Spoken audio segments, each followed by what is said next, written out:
Sementara itu, pemirsa, kebakaran melanda sejumlah ruko di kawasan Kelurahan Silale, Kota Ambon. Upaya pemadaman dilakukan oleh warga bersama petugas Dinas Pemadam Kebakaran dan Penyelamatan Kota Ambon.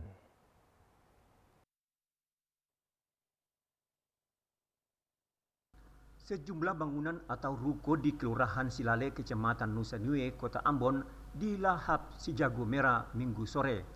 Sesuai informasi yang diperoleh dari warga sekitar di lapangan, kebakaran terjadi sekitar pukul 16.20 waktu Indonesia Timur sore tadi.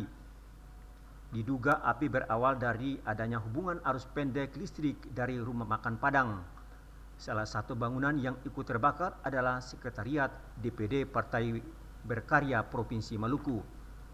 Upaya pemadaman dilakukan Dinas Pemadam Kebakaran dan Penyelamatan Kota Ambon sekitar 1 jam dan menerjunkan 9 armada.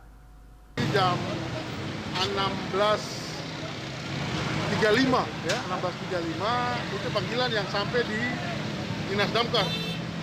Dari jam 16.35 pemanggilan, kami langsung menggerakkan kurang lebih 7 mobil pemadam sama 2 mobil pendukung.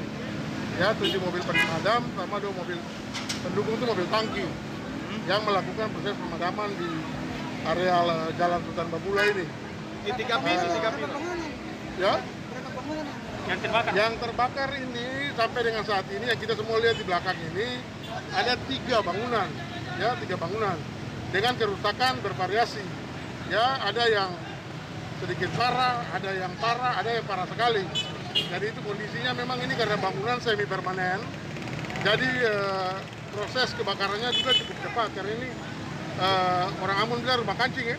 Rumah kancing konstruksi kayu, jadi proses pemadamannya juga cukup cukup sedikit makan waktu karena memang ini hampir semua menggunakan kayu dan ini kayu lama.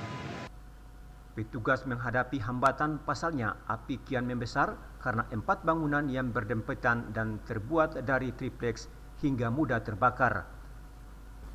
Hingga saat ini belum ada laporan resmi dari pihak berwajib terkait dari dampak dan kerugian akibat kebakaran tersebut. Kurniawan melaporkan.